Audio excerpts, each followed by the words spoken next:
Olá, sejam todos muito bem-vindos. Eu sou o professor Guilherme Alves de Melo Franco, especialista em Direitos Material e Processual do Trabalho e Previdenciário pela Universidade Estácio de Sá do Rio de Janeiro, formado em Direito pela Faculdade de Direito da Universidade Federal de Juiz de Fora, Minas Gerais. Estou a desenvolver no meu canal do YouTube, Guilherme Alves de Melo Franco Estudar Direito, um curso gratuito sobre os direitos material e processual do trabalho, que tem por objetivo o estudo da consolidação das leis do trabalho, artigo por artigo, e como livro base, os meus comentários à reforma trabalhista, Lei 13.467, de 13 de julho de 2017, lançados pela editora Juruá de Curitiba, no Paraná, no ano de 2021. Esta é a nossa aula de número 146 deste nosso curso gratuito sobre os direitos material e processual do trabalho. E nela estaremos a desenvolver nossos entendimentos a respeito dos artigos 449 e 450 da Consolidação das Leis do Trabalho,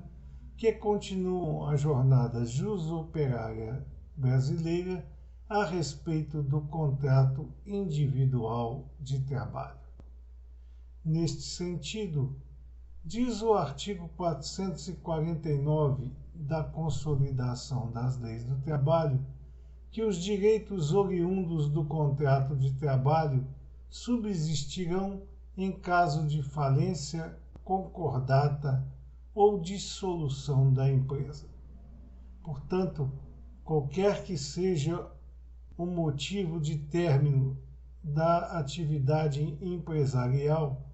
seja ela por falência, concordata ou dissolução da empresa, os direitos oriundos do contrato de trabalho subsistirão de qualquer maneira e continuarão a ser devidos normalmente. Na falência, constituirão crédito privilegiado a totalidade dos salários e a totalidade das indenizações a que o empregado tiver direito. Portanto, no caso de falência, os haveres trabalhistas, sejam eles oriundos da resolução do pacto de emprego, sejam eles oriundos dos direitos adquiridos,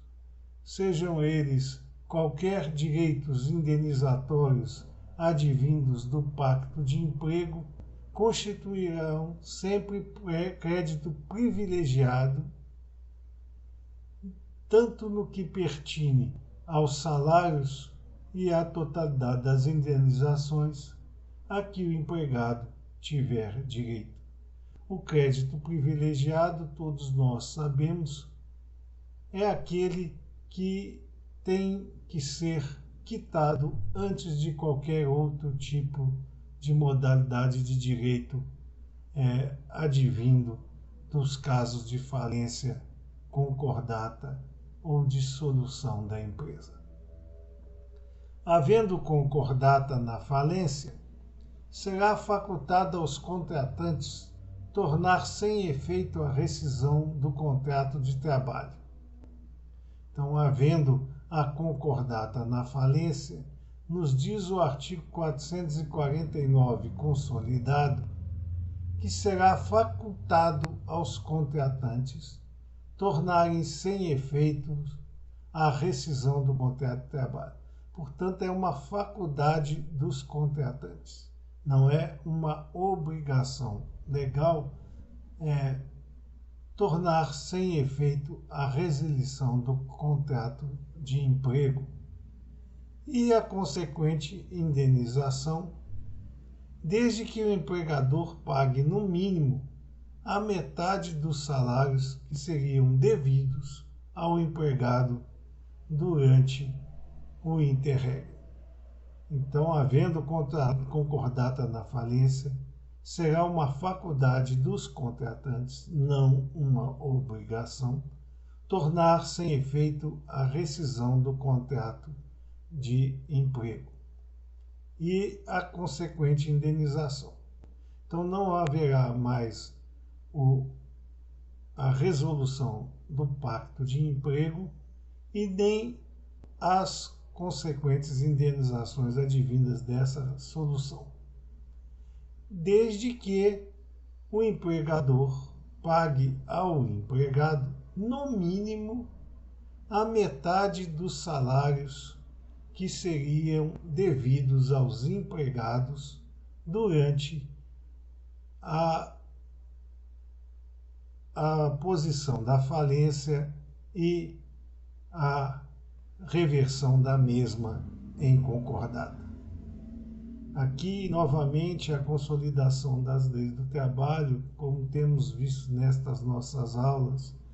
ela confunde salário com remuneração. A nosso sentir, havendo concordata na falência, sendo facultada aos contratantes tornar sem efeito a rescisão do pacto de emprego e, portanto, suspensa a consequente indenização, desde que o empregador pague, no mínimo, a metade da remuneração que seria devida ao empregado durante este interregno entre a decretação da falência e a reversão para a concordata. Portanto, é a metade da remuneração e não a metade dos salários. Nós entendemos, como já temos noticiado nestas nossas aulas, que a CLT faz uma confusão muito grande entre salário e remuneração. Quando ela anuncia a questão do pagamento de salários, ela está, na verdade, a falar em remuneração, como é o caso aqui do artigo 449 consolidado, quando ela noticia que, havendo a concordata na falência e sendo facultada aos contratantes e que aceitam esta faculdade, tornar sem efeito a rescisão do contrato de trabalho, suspendendo-se a consequente indenização, o empregador deverá pagar, no mínimo, a metade da remuneração que seria devida ao empregado durante o lapso temporal em que vigiou a falência e foi transformada em concordata com o revigoramento da contratação de emprego. Então, é metade da remuneração, e não metade dos salários.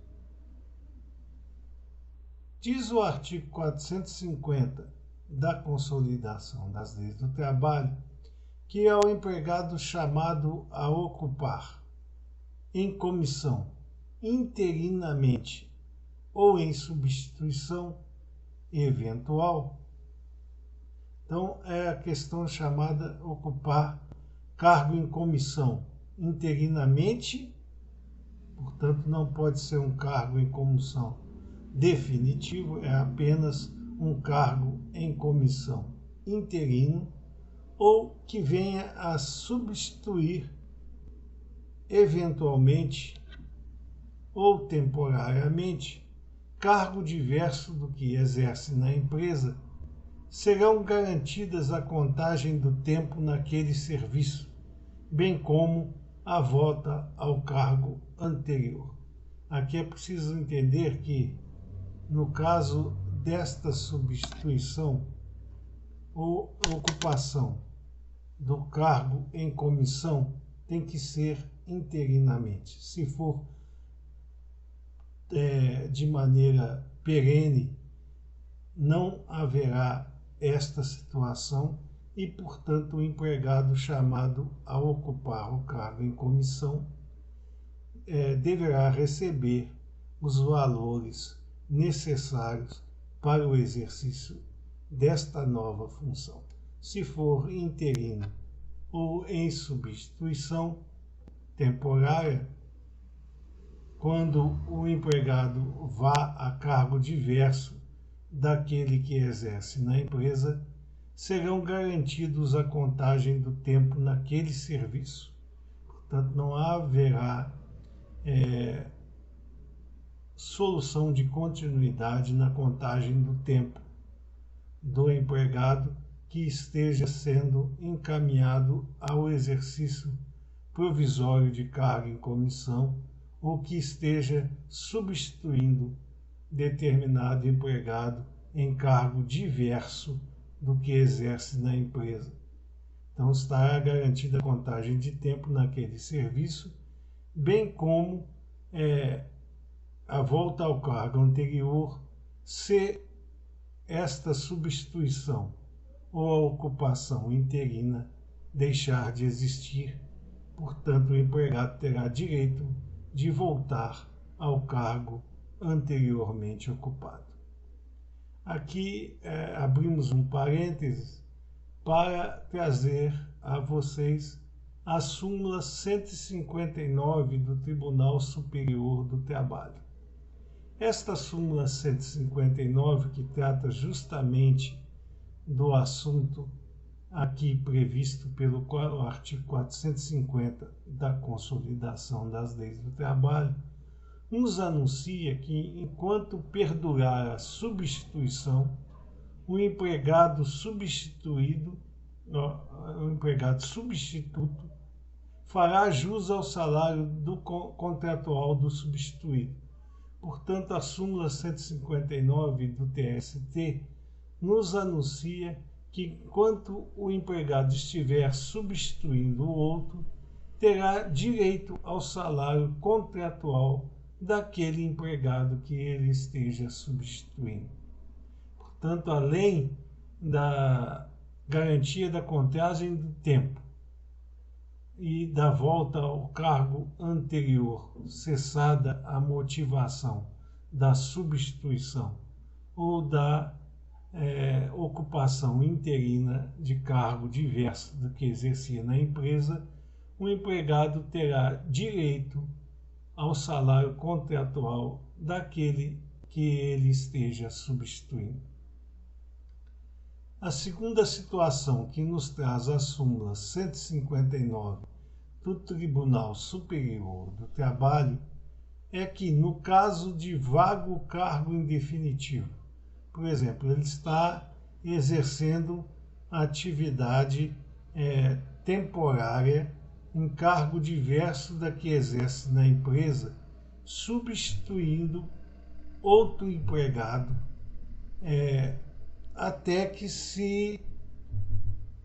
promova a final objetividade daquela substituição, ele terá direito, portanto, ao salário contratual do substituído. E também, se ao final desse período, aquele cargo que ele está ocupando interinamente se quedar vago, indefinitivo, quer dizer, aquele substituído deixou de prestar serviços à empresa, o empregado que passa a ocupá-lo não tem direito a salário igual ao do antecessor. O que quer nos dizer a súmula 159 nesse sentido? Que se o cargo tornar-se vago em definitivo e o empregado passar a ocupá-lo de forma perene, não terá direito a salário igual ao do antecessor, mas poderá pactuar com o empregador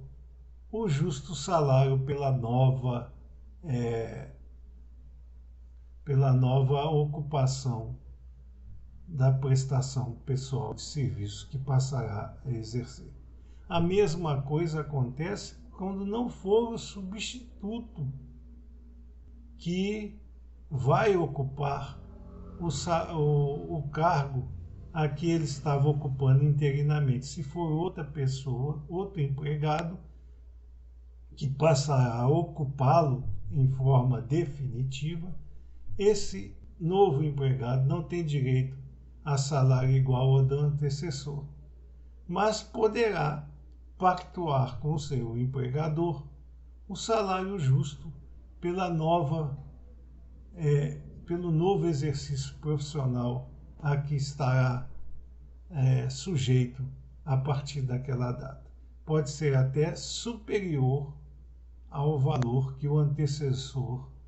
recebia, mas pode ser também inferior ao mesmo, porque diz a súmula 159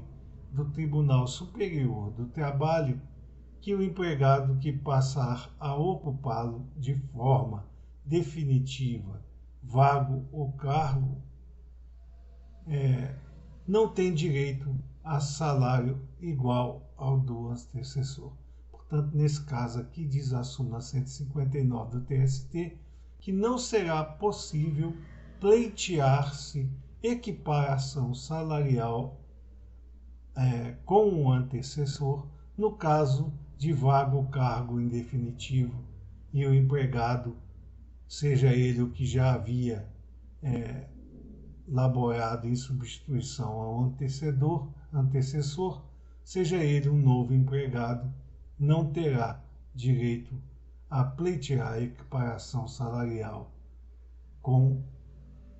o valor percebido pelo antecessor que ocupava aquele cargo que ficou vago em definitivo. Estas eram as considerações que gostaríamos de fazer a vocês nesta nossa aula de número 146 deste nosso curso gratuito sobre os direitos material e processual do trabalho, e aproveitamos a oportunidade para agradecer a todos vocês pela presença nessas nossas aulas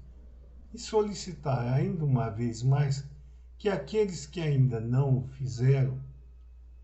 deixem seus likes nas nossas aulas e se inscrevam no nosso canal, porque é através destas duas atividades simples que vocês estarão a nos auxiliar no sentido de manter íntegro este nosso curso gratuito sobre os direitos material e processual do trabalho e promover a distribuição do conhecimento aqui regimentado ao maior número de pessoas possível.